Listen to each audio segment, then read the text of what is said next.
Everyone, so welcome back to another video. In this video, I'll be showing you how to make a door like this without the use of any inventions, and it can even make your dorm room bigger, and this will be a series on how to improve your dorm. And yeah, let's just get right into it. So first off, we're going to make the actual door, like how you build it, and you can make the door look however you want because it's your door, and make it out of whatever colors or materials you want. But if you're just wanting to do like a nice modern door like what I'm gonna do, what I'm just using is I'm using the painted wall material with just the plain white color. And then you just want to make a rectangle, generic rectangle, and it doesn't really matter what shape you make it. Well, of course it's gonna be a rectangle, but like the dimensions of it, because you can just use the manipulate tool and just change it to the size that you want. I'd say around this size is good for a door. And I'm gonna done editing. I'm gonna freeze the door in place because I don't want people to be able to pick it up and move it around. And then open palette, and then change the material to cylinder. I mean the shape to cylinder. Shiny metal is the material, and I'm just gonna keep it on white because it's that color, which I'd say is pretty good for the door handle. When it's on white, it's that shade.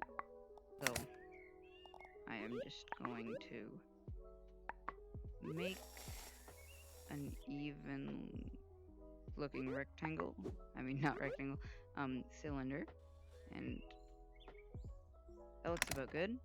And I can just rotate the shape. That, and then move it to whichever side you want the handle to be. I'm gonna put it on this side of the door because I want to put it on this side of the door. I'm gonna scale it down a bit because it's a little large. Move it in so it's attached to the door. Then I'm gonna use the clone tool to clone it out towards you guys, and then I'm gonna use scale it down, but then use manipulate and make it long, and then clone it to the left, rotate it 90 degrees, and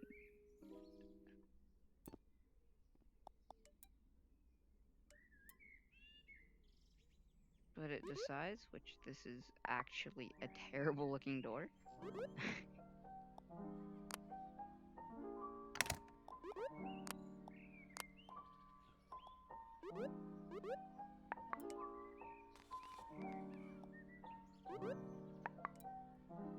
Gonna move it over here and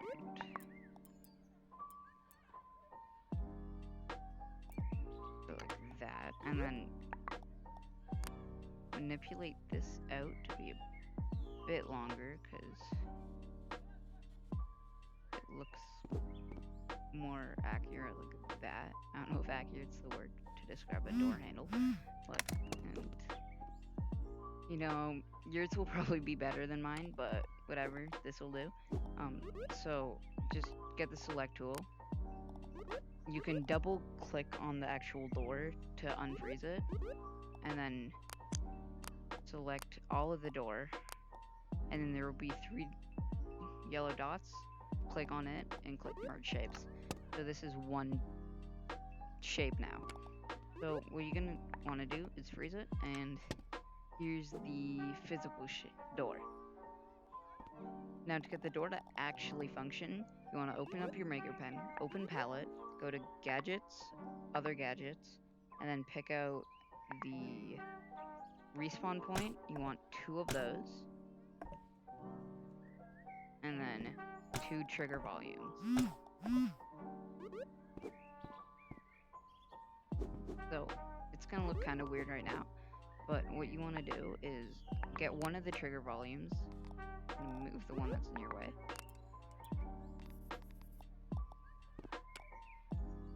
So you want to manipulate this and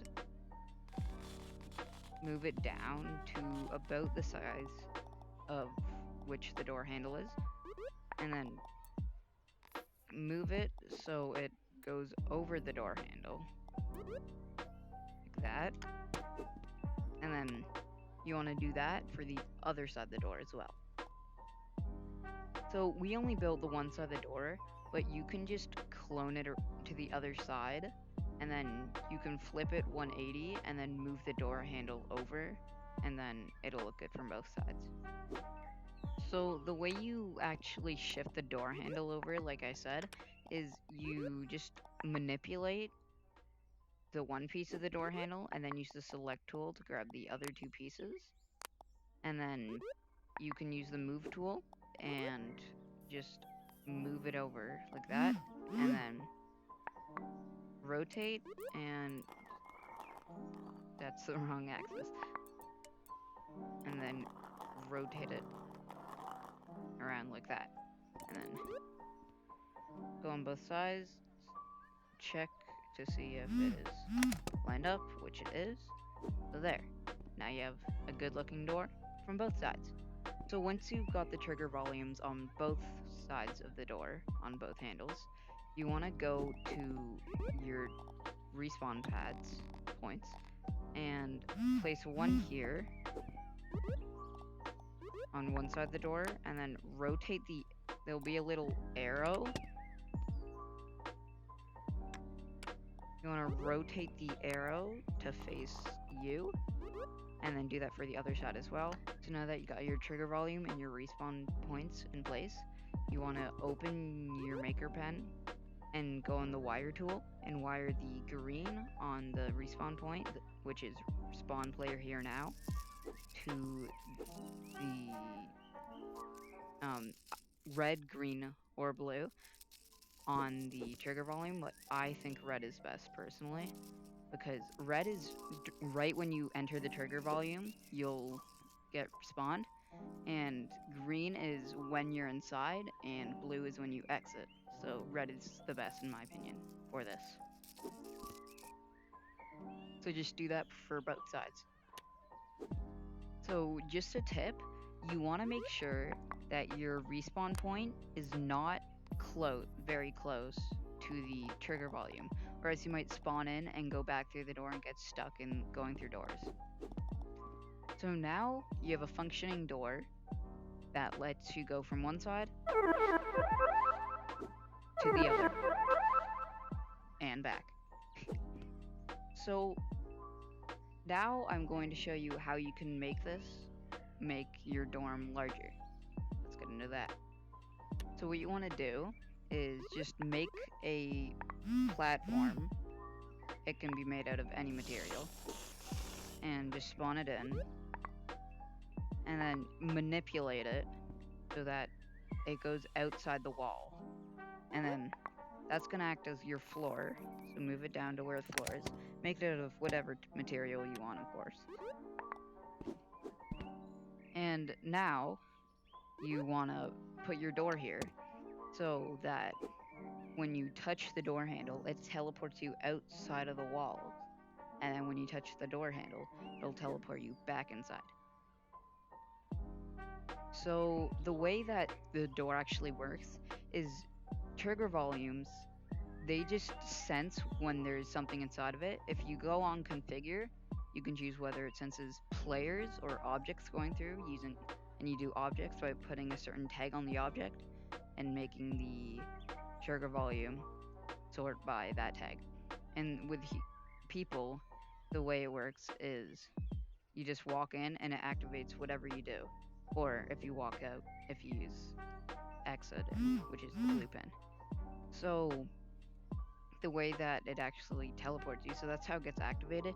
And the respawn point, it's really simple. It just has the red and the green pin, which if you do it on the red pin, it means whenever your team dies and like while making a game, then your team will respawn in that new spot. But if you do it to the green pin, which is teleport, it'll teleport you as soon as you go into the trigger zone, or the item does. The trigger zone will activate it. So, if this video helped, please leave a like and subscribe.